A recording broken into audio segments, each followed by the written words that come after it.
दोस्तों एक 60 साल का रिटायर फौजी बॉर्डर से रिटायर होकर घर पर आते हैं। सारा जवानी उसकी बॉर्डर पे बीत जाती है। बुढ़ापे की जब दिन आते हैं उस समय उसकी पत्नी की मौत हो जाती है। दोस्तों जो फौजी था रिटायर, वो अपने जीवन में अकेला महसूस कर, उसके घर में उसकी 2 बहू थी। एक जो छोटा लड़का था उसकी मौत हो गई थी रोड एक्सीडेंट में। उसकी एक जवान जो महिला थी वो विधवा के रूप में उस रिटायर फौजी की सेवा कर रही थी, उसके घर में ही रह रही थी। दोस्तों समय गुजरता है, धीरे धीरे जो रिटायर फौजी होता है वो जो है कि दारू का सेवन अर्थात शराब का सेवन बहुत ज़्यादा करने लगता है। बड़े बेटे से उसकी बन नहीं रही थी। समय धीरे धीरे गुजरता है। एक दिन जो रिटायर्ड फौजी होता है इतना शराब पी लेता है कि वो चलने के लायक नहीं। बहू जो होती है अपने ससुर को दरवाजे पर देखती है, इतना शराब पिए हो, तो अपने ससुर को वो घर में ले जाती है। घर में ले जाकर उसे उनके जो है बिस्तर पर लिटा देती है, अपने जाकर अपने बिस्तर पर सो जाती है। दोस्तों नींद लगने के बाद उसके कपड़े जो थे इधर उधर बिखर जाते हैं। थोड़ा देर होता है, जब रिटायर्ड फौजी का नींद खुलता है, थोड़ा कम नशा होता है, तो उसे भूख का एहसास होता है। जो फौजी होता है उठकर अपनी छोटी बहू के कमरे में पहुंचता है।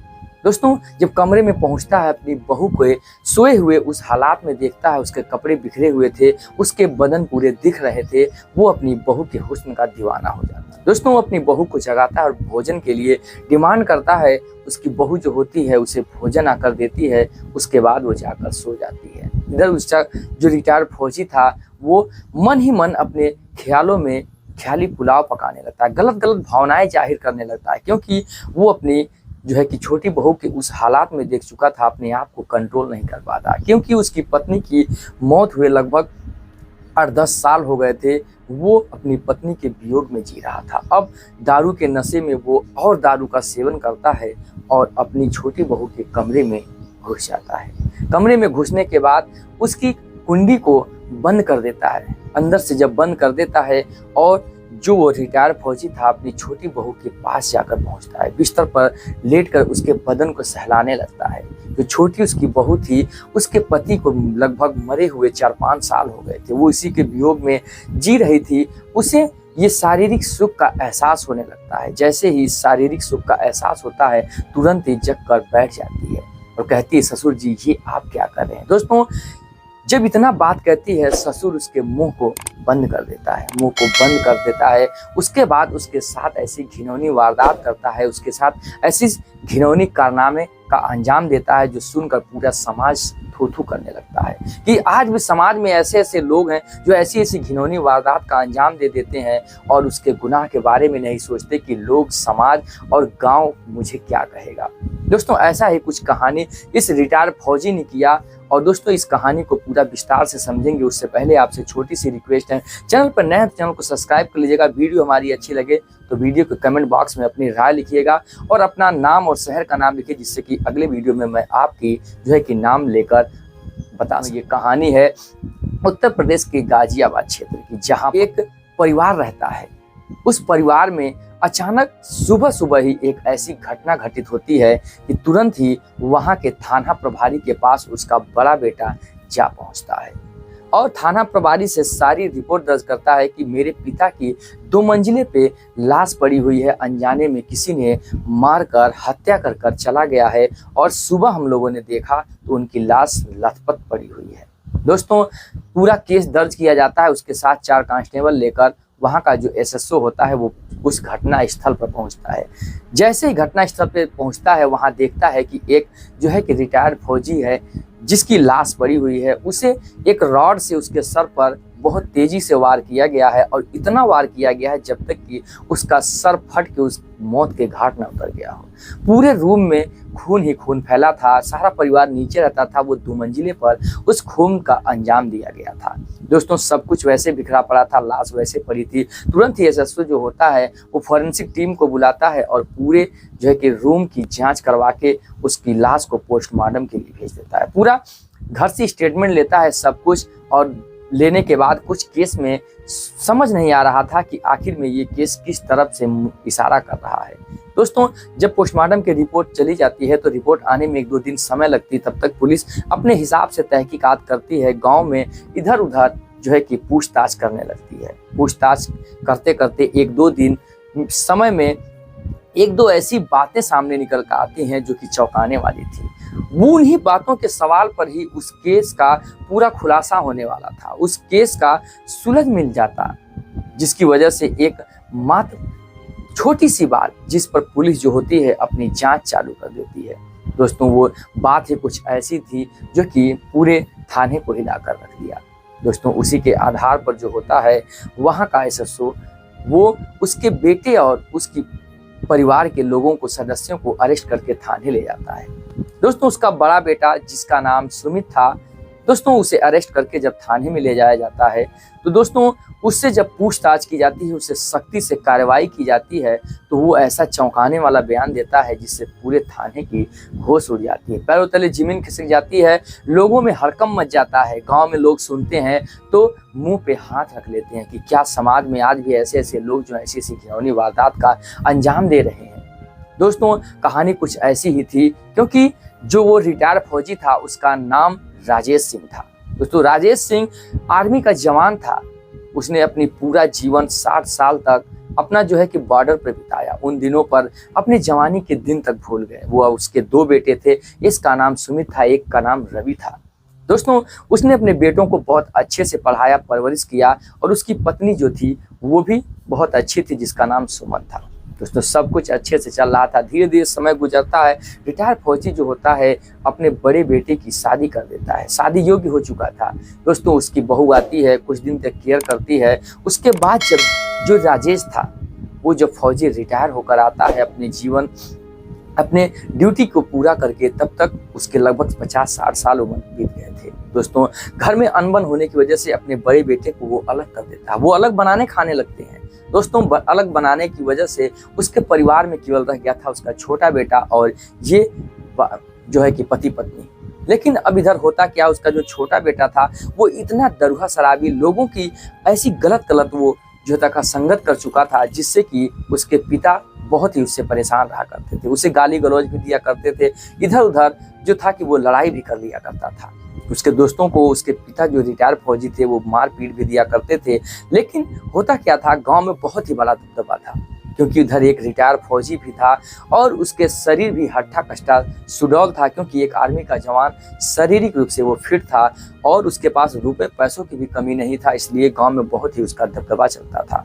दोस्तों समय गुजरता है। उसकी पत्नी कहती है कब तक मैं बनाऊंगी खिलाऊंगी, क्यों ना छोटे बेटे की शादी कर दो, जिससे कि कुछ हो सकता है कि बेटा सुधर जाए। दोस्तों वो एक पूजा नाम की लड़की से उसकी शादी तय होती है और उसका विधि विधान के साथ उसका जो है कि विवाह करा दिया जाता है। रिटायर फौजी जो होता है जो राजेश सिंह, वो अपने बेटे रवि का विवाह करा देता है। विवाह होने के बाद समय गुजर रहा था सब कुछ। एक दिन कुछ गलतियों की वजह से जो राजेश सिंह होता है अपने बेटे पर टूट पड़ता है। बहुत गाली गलौज होती है, 2-4 थप्पड़ मार देता है। जिस थप्पड़ मारने की वजह से, गाली गलौज की वजह से वो अपनी पत्नी के सामने अपने आप को शर्म सा महसूस करने लगता है। उसी की वजह से जो होता है कि ये रवि जो होता है वो घर छोड़ के भाग जाता है। घर छोड़ के भागने के बाद जो होता है कि उसका पता ही नहीं लगता। राजेश 1-2-4 दिन तक तो पता नहीं लगाता, लेकिन धीरे धीरे हफ्तों महीनों बीत जाते हैं। अचानक उसी के वियोग में उसकी माता का हार्ट अटैक होता है और उसकी पत्नी जो होती है राजेश सिंह की उसकी मौत हो जाती है। अंतिम संस्कार होता है, सब कुछ विधि विधान के साथ संपन्न होता है। धीरे धीरे समय बीतता है, सालों बीत जाते हैं, 2 साल बीत जाते हैं, लेकिन रवि का कोई पता नहीं चलता कि रवि इस दुनिया में है या फिर वो दुनिया से चला गया है। उसकी जो पत्नी होती है उसी के वियोग में उसी के रोज आंसू रोती और एक उस दिन का इंतजार करती कि किसी दिन मेरा पति वापस आएगा और मेरी सुनी गोद को भरेगा और मैं भी बाल बच्चे वाली होंगी और मेरा भी जीवन चलेगा। वो इसी की आस में वहीं रह जाती है, अपने पिता के घर नहीं जाती, वो दूसरी शादी तक नहीं करती और वहीं रहती है, अपने ससुर की सेवा करती है। सब कुछ अच्छे से चल रहा था। एक जो है कि ससुर की सेवा अपने पिता के हिसाब से कर रही थी, सब कुछ अच्छा था। जो इधर राजेश था वो अपनी पत्नी के वियोग में अब धीरे धीरे जीने लगा था, क्योंकि जवानी के दिन तो उसके बॉर्डर पे बीत गए थे। अब जब बुढ़ापा हुआ वो अपनी पत्नी के पास आया और बुढ़ापे के समय में पत्नी भी साथ छोड़ के चली गई। दोस्तों अब वो दारू के सेवन करने लगा था, शराब का वो लती हो गया। धीरे धीरे वो इतना ज़्यादा शराब पीने लगा, क्योंकि उसका बड़ा बेटा अलग रहता था, छोटा बेटा का पता नहीं था, इस वजह से वो गम में रहने लगा। अब इतना शराब पीने लगा कि रात रात लेट होके आता, बहुत रात रात तक आता। दोस्तों इसी दिन इसी बीच एक दिन वो लगभग 10 बजे की रात आता है। उसकी बहू जो होती है इंतजार करते करते थक जाती है। तभी पता चलता है कि उसके ससुर जी बाहर आ चुके हैं। वो जाती है अंदर, लाके उन्हें बेड पर लिटा देती है और अपने जाकर अपने बिस्तर पर लेट जाती है। लेटने के बाद उसके कपड़े जो होते हैं इधर उधर हो जाते हैं। उसका आधा बदन दिख रहा था। ससुर जो होता है उठकर रात्रि में वहां से जाकर अपनी बहू के पास पहुंचता है कि मुझे कुछ भोजन मिल जाए, क्योंकि उसे भूख लगी हुई थी। दोस्तों, वो देखता है अपनी छोटी बहू के उस बदन को तो उसके हुस्न का दीवाना हो जाता है, क्योंकि उसकी बहू उसके बेटे के गए हुए लगभग 2-3 साल बीत गए थे। उधर उसकी भी पत्नी नहीं थी। वो समझ सकता था अपनी बहू के उस दुख दर्द को। दोस्तों, उसकी जब हुस्न का दीवाना हो जाता है, अब मन ही मन उसके साथ नाजायज संबंध बनाने के बारे में सोचने लगता है। उसकी अपनी बहू से कहता है कि खाना देने के लिए भोजन आकर वो देती है और जाकर फिर से वो सो जाती है। भोजन खाता है, उसके बाद फिर वो दारू पीता है। पीने के बाद फिर उसी रूम में वो जा घुसता है। घुसकर जो होता है कि दरवाजे को अंदर से बंद कर देता है और उसके बिस्तर के बगल में जाकर सो जाता है। सोने के बाद उसके बदन पर धीरे धीरे सहलाने लगता है और एक पति पत्नी के जैसा वो मोमेंट करने लगता है। जब ऐसा होता है तो कहीं ना कहीं उसकी छोटी बहू को एहसास होने लगता है कि मेरा पति तो है नहीं मेरे साथ, ये कौन ऐसा कर रहा है। तो उसकी नींद खुल जाती है। जब नींद खुलती है, देखती है अपने ससुर को, उसके होश उड़ जाते हैं। वो उठकर बैठ जाती है और कहती है, ससुर जी ये आप क्या कर रहे हैं, आप पिता समान, अगर समाज जानेगा, लोग जानेंगे तो क्या कहेंगे। ससुर कहता है कि देखो, मैं समझ सकता हूँ कि तुम मेरे बेटे के जाने के बाद तुम अकेली हो और उसका पता नहीं चल रहा, तुम जीवन अपना कैसे गुजारोगी। तुम मेरी बीवी बन के रह जाओ, मैं पूरे समाज को बता दूंगा। अगर बीवी नहीं बनना है तो तुम्हारी भी जरूरत पूरी हो जाएगी, मेरी भी, लेकिन तुम मना मत करो। दोस्तों, वो उठती है और दरवाजे खोलकर उन्हें बाहर जाने के लिए कहती है, लेकिन ससुर जो होता है हट्टा कट्टा सुडौल एक आर्मी का जवान था, जिसे ढकेल कर बाहर कर पाना मुश्किल था। वो तुरंत जाकर दरवाजे पर अपनी बहू को पकड़ लेता है और उसे जो कि जबरदस्ती करने लगता है। तुम ऐसा मत करो, मैं समझ सकता हूँ तुम्हारे दुख तकलीफ को, तुम मेरे बेटे के बिना किस प्रकार से जी रही हो, तुम अपनी भावनाओं को समझो, मेरी भी भावनाओं को समझो। लेकिन धीरे धीरे वो एक लाचार पत्नी थी, अपने आप को वो कंट्रोल करने लगती है। उसका भी शरीर ढीला पड़ने लगता है, क्योंकि उसके बदन से उसका बदन सट गया था। वो अपने बाहों में लिपट लिया था। वो रिटायर फौजी अब धीरे धीरे वो ढीला पड़ने लगती है। अपने आप को वो कंट्रोल नहीं कर पाती है। रिटायर फौजी कब अपनी बाहों में जकड़ कर और अपने जो है कि बिस्तर पे लिटा कर उसके साथ वो सब कुछ करता है जो एक पति पत्नी के साथ करता है। दोस्तों, जब एक बार ये सिलसिला होता है, उसके बाद ये सिलसिला रुकने का नाम नहीं ले रहा था। ससुर और बहू का ये नाजायज संबंध 7वें आसमान छूने लगे थे। धीरे धीरे उसके पूरे परिवार में ये बात फैल जाती है। उसका बेटा भी जान जाता है। उसके गांव में थू थू होने लगती है। धीरे धीरे समय गुजरता है और एक दिन जो होता है कि अचानक उसके साथ वो हादसा होता है, जो कि उसकी सुबह लाश बड़ी लथपथ थी खून से और उसकी मौत हो चुकी थी। उसकी जो बहू थी वो मायके जा चुकी थी, क्योंकि उससे 2 दिन पहले ही उसका जो बड़ा बेटा था उसे लाख बार समझाया अपने पिता राजेश सिंह को कि तुम ये क्या कर रहे हो, गांव में थू थू हो रही है, सब कुछ लोग घिनौनी नज़र से देख रहे हैं, हम लोगों को किस प्रकार से देख रहे हैं, हम लोगों का परिवार कैसा था, मान जाओ, तुम ऐसा मत करो, अपनी बहू के ही साथ ऐसा तुम कर रहे हो, लोग क्या कहेंगे। उसका पिता जो होता है वो डांटते हुए कहता है कि देख, तू मेरे बीच में मत पड़, मेरे नहीं तो तू भी इस जीवन में नहीं रहेगा। एक बेटा तो मेरा चला गया, तू भी चला जाएगा, देख ऐसा तू मत कर, तू मेरे बीच में मत पड़, तू अपना जीवन जी।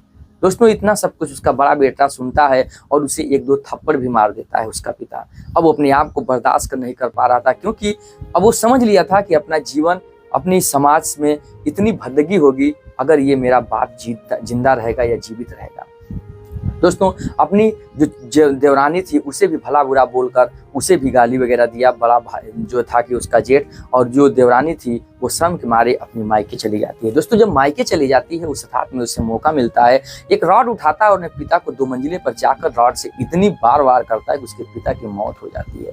मौत होने के बाद खून से लथपथ लाश वहीं पड़ी थी, छोड़कर वो पुलिस थाने में जा चुका था और सारा स्टेटमेंट दे चुका था। पकड़ने के बाद पुलिस को जो ये बड़ा लड़का था जिसका नाम सुमित था, ये पूरा स्टेटमेंट देता है और जुर्म को कबूल कर लेता है और गुनाह को कबूल कर लेता है कि मैंने इस वजह से मारा, और हो सके तो थाना प्रभारी मेरे खिलाफ चार्जशीट जो है कुछ दया करके डालिए। मैंने गुनाह तो जरूर किया है, लेकिन मजबूरी में किया है, मैंने होशो हवास में किया है, ताकि समाज में आज भी ऐसी ऐसी कुरीतियां ना फैले, ऐसा जो है कि गलत काम ना हो, जिससे कि हमारा समाज ही पूरा बर्बाद हो जाए। जो एसएसओ होता है वहाँ का समझ जाता है कि इसने कुछ गलत नहीं किया, लेकिन समाज जो है उसमें ऐसा करना भी वंचित नहीं है कि आप ही गुनाह का सजा दे देंगे तो फिर कानून क्या करेगा। इस वजह से उसे चार्जशीट लगाकर कुछ निम्न धाराओं में उसे जेल भेज दिया जाता है। मुकदमा चलता है, 1-2 साल बाद वो बरी होकर फिर जो है अपने गांव चला आता है, अपने बीवी बच्चों में खुशी से रहने लगता है। और समाज में जो बुराई हुई थी उस वजह से उसका परिवार तो जरूर टूट जाता है, लेकिन राम सिंह इस दुनिया में नहीं था। उसकी जो छोटी बहू थी वो भी अपने पिता के घर जाकर अपनी दूसरी शादी करके अपने जीवन में जी रही थी। दोस्तों, ये थी कहानी एक रिटायर्ड फौजी और एक जवान विधवा महिला की, जो कि उसने इतना गलत करके अपने जीवन को बर्बाद कर लिया। दोस्तों, कहानी सुनाने का मकसद हमारा किसी के भावनाओं को ठेस पहुंचाना नहीं, बल्कि आपको जागरूक करना है कि घटना किसी के भी साथ हो सकती है, अंजाम सभी का बुरा होगा। दोस्तों, कमेंट बॉक्स में अपनी राय लिखकर जरूर बताइएगा। फिर मिलेंगे ऐसी इंटरेस्टिंग और इमोशनल कहानी लेकर। जय हिंद, जय भारत, वंदे मातरम।